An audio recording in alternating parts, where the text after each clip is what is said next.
기도하겠습니다.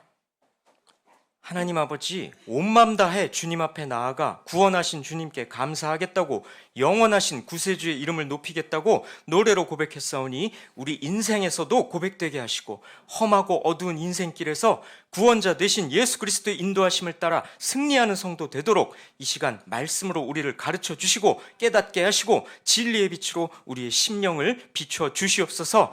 예수님의 이름으로 기도합니다. 아멘.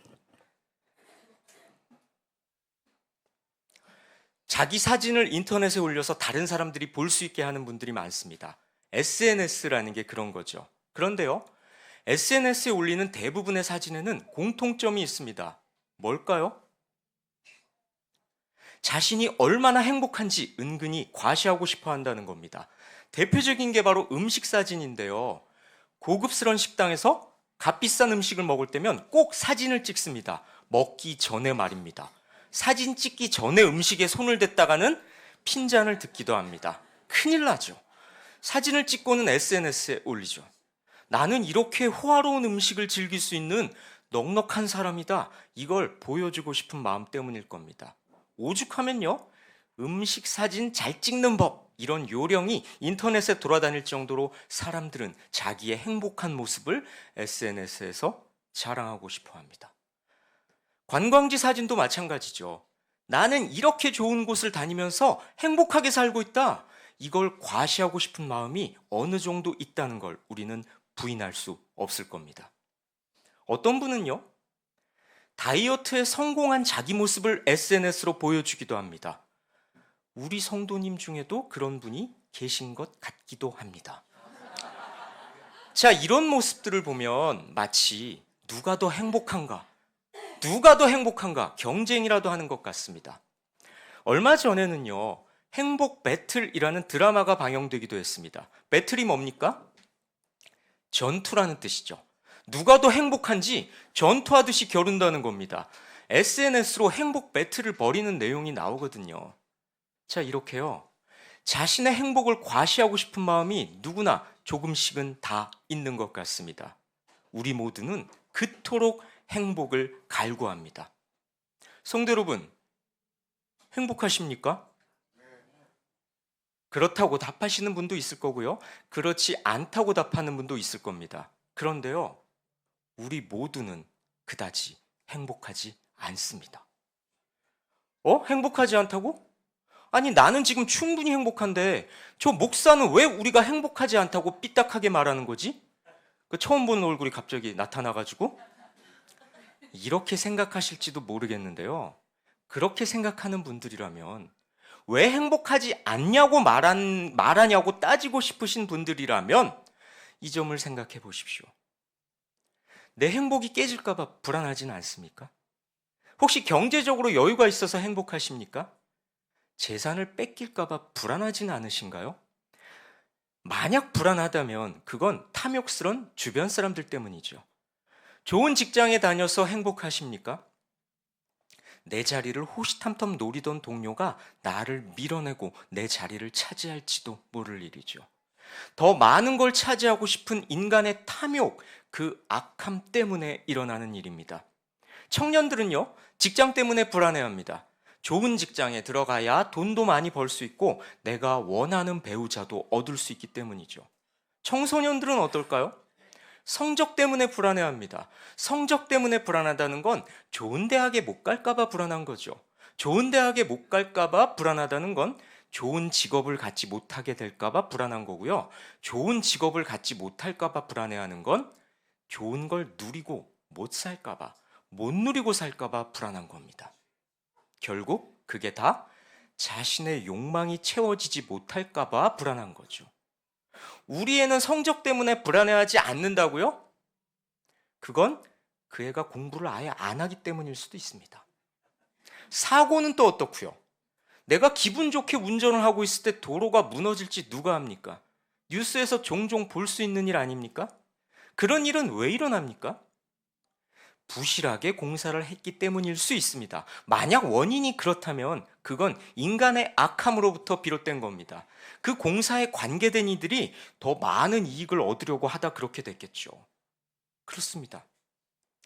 너무나 행복하게 좋은 식당에서 맛있는 음식을 먹고 있던 우리에게 비보가 날아들지 말라는 법은 없죠. 이런 식으로 우리 인간은 정도의 차이는 있겠지만 늘 불안이라는 짐을 지고 사는 존재입니다. 무엇 때문에요? 인간의 악함 때문에. 불안은 우리 인간에게 피할 수 없는 짐으로 주어져 있죠.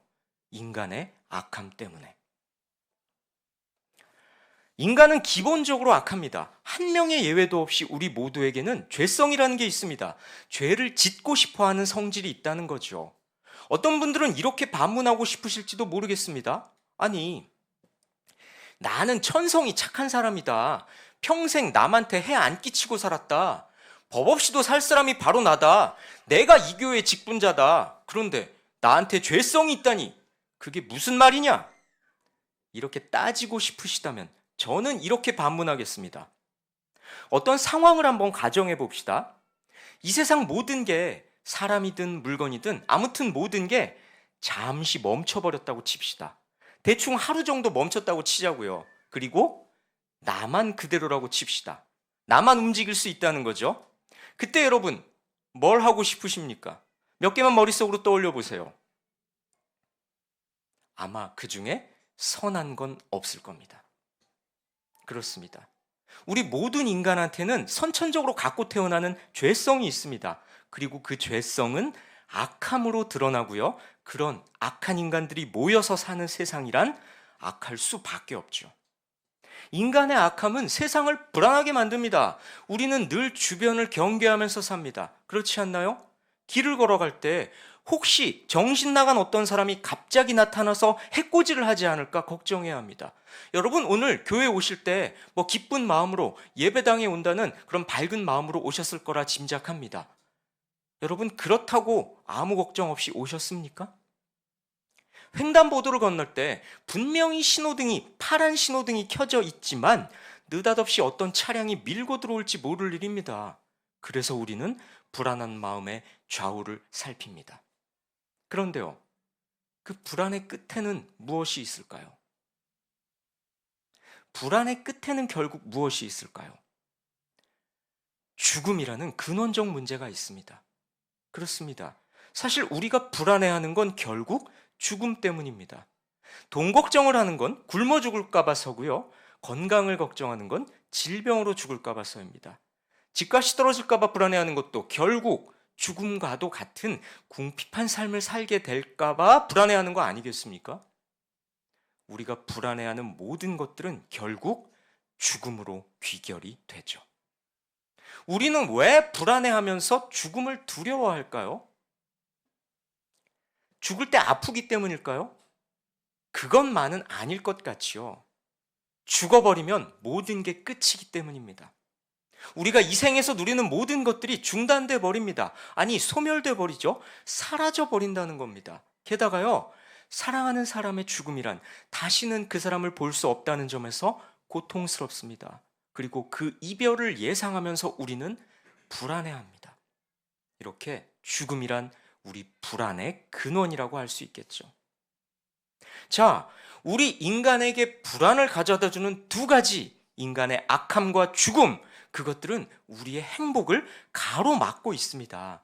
그래서 아까 제가 우리 모두는 그다지 행복하지 않다고 했던 거죠.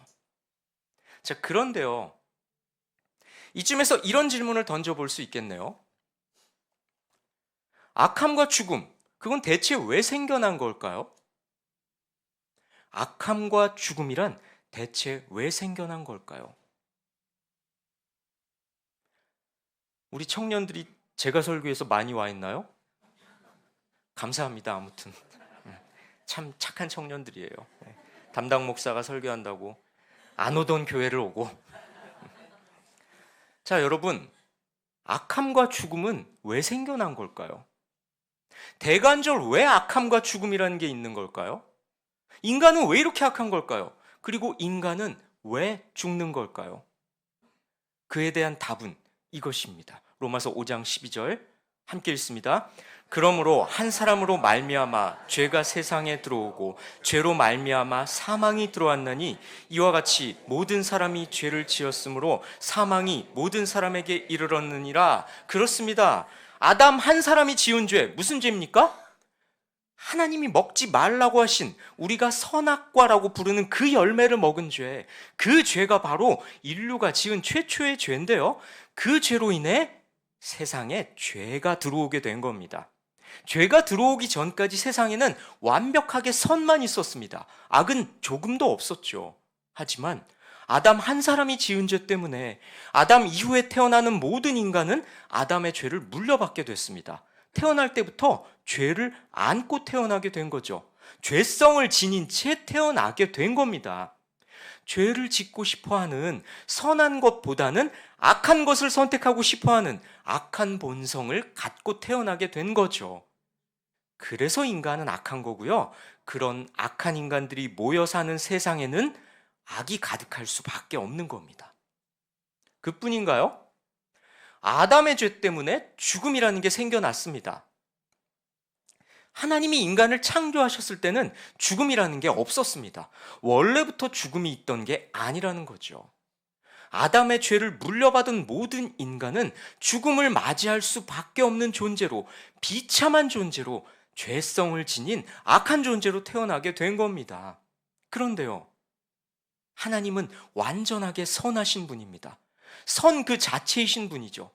선하신 하나님께서 악한 인간과 어울리실 수는 없는 법입니다.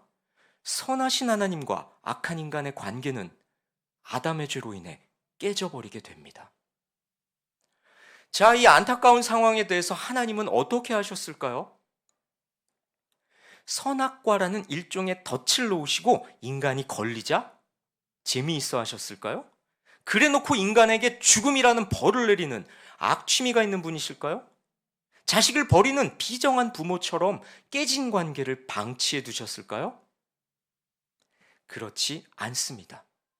하나님과 인간의 깨진 관계에 대해 하나님은 너무나 슬퍼하셨습니다. 성경 여러 곳에서 증언하고 있지요. 자신을 떠난 자녀들 때문에 아버지가 슬퍼하는 것처럼 말이죠. 여러분, 자식이 부모를 떠난다고 생각해 보십시오. 부모의 마음은 이런 것일 겁니다. 그래, 녀석 갚으려라. 이렇게 속이 시원하고 끝나겠습니까? 아프겠지요. 참담한 심경일 겁니다. 자, 그래 놓고 이런 마음이 또 따라서 들겠죠. 떠났으면 잘 살지. 떠났으면 잘 살든가. 죄와 사망이라는 굴레에서 허덕이고 있는 우리 인생들을 향한 하나님 아버지의 마음이 바로 이와 같았단 말입니다. 하나님께서는요, 그런데요, 그저 슬퍼하시고 안타까워하시는 것에 그치지 않았습니다. 그 상황을 해결하시고자 어떤 분을 우리에게 보내주시죠. 그분이 누굴까요? 바로 예수님입니다. 악함과 죽음의 원인이 뭐라고 했죠? 악함과 죽음의 원인이 하나님과의 관계를 깨지게 만든 인간의 죄 때문이라고 했죠. 그러면 그 죄의 대가를 치러야지만 하나님과의 관계 회복이 가능하겠죠. 그런데요, 하나님과 인간의 관계를 회복시키기 위한 하나님의 방법이란 그 죄의 대가를 대신 치러주시는 것이었습니다. 누구를 통해서요? 아들 예수님을 통해서요. 예수님 덕분에 우리는 죄의 대가를 받지 않게 됐죠. 예수님을 통해서 우리 인간은 악함과 죽음의 문제를 극복할 수 있습니다. 그 점에 대해서 성경은 이렇게 말씀합니다. 로마서 8장 2절 함께 읽습니다. 이는 그리스도 예수 안에 있는 생명의 성령의 법이 죄와 사망의 법에서 너를 해방하였음이라. 아멘. 죄로부터 비롯된 사망, 죽음은 마치 법처럼 모든 인간을 속박하지만 그리스도 예수 안에 있는 생명의 성령의 법, 다시 말해 복음을 받아들임으로써 예수님을 붙잡음으로써 우리는 그 굴레에서 해방될 수 있는 겁니다. 죄와 죽음이 빚어낸 불안을 극복할 수 있다는 거죠. 그렇습니다. 우리가 아무리 돈이 많다고 한들, 아무리 건강하다고 한들 죽음을 피할 수는 없습니다. 그런데요, 예수님 덕분에 우리는 죽음에 대한 불안을 이겨낼 수 있습니다. 히브리서 2장 15절은요, 죽음에 대한 두려움에 사로잡혀 사는 사람들을 자유롭게 하시는 분이 예수님이다. 이렇게 말씀합니다. 그렇습니다. 예수 그리스도를 붙잡음으로써 우리는 자유로울 수 있다는 겁니다. 여기서 자유롭다는 게 무슨 뜻일까요? 그것에 매이지 않고 다른 차원의 삶을 살 수 있다는 겁니다. 예수를 믿는다고 죽지 않는 게 아니지만 죽음이라는 피할 수 없는 숙명을 극복하는 삶을 살 수 있다는 거죠. 자, 그렇다면 여러분, 여기서 이런 의문이 드실 수도 있겠습니다. 죽음에 대한 두려움에 사로잡혀 사는 사람들을 자유롭게 해준다고? 예수를 믿는다고 죽음에 대한 두려움이 사라지나? 설교제 양반, 당신은 두려움이 없어?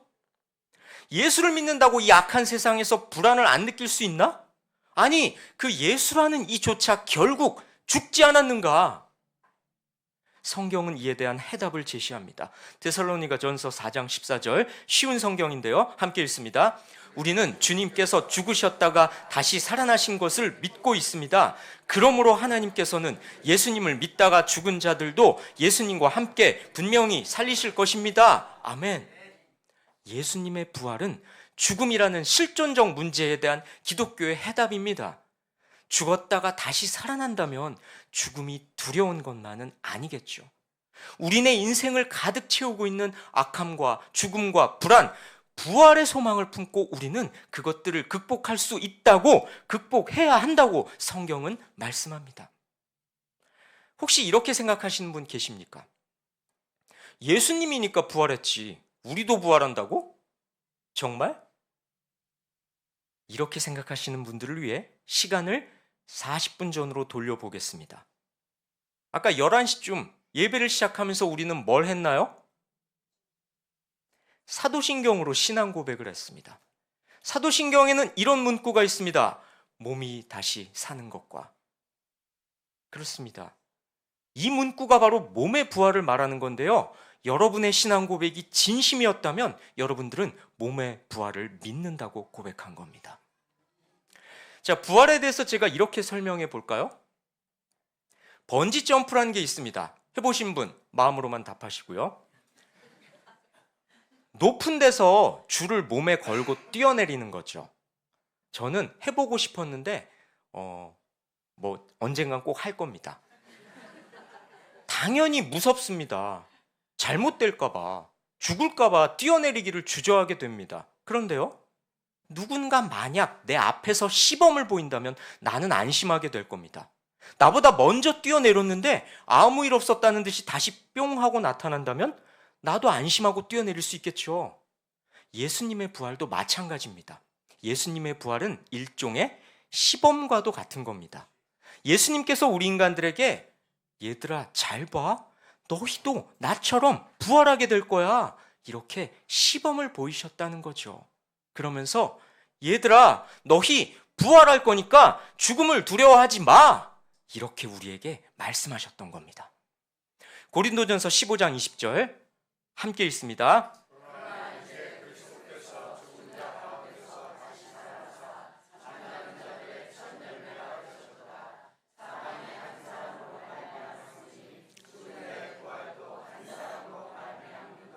그렇습니다. 예수님께서 부활하셨으니 그분을 참되게 믿는 성도라면 그분의 부활하심을 따라 부활하게 됩니다. 성도 여러분, 우리가 부활할 수 있다면 죽음이 주는 불안과 공포로부터 해방될 수 있겠죠. 그렇습니다.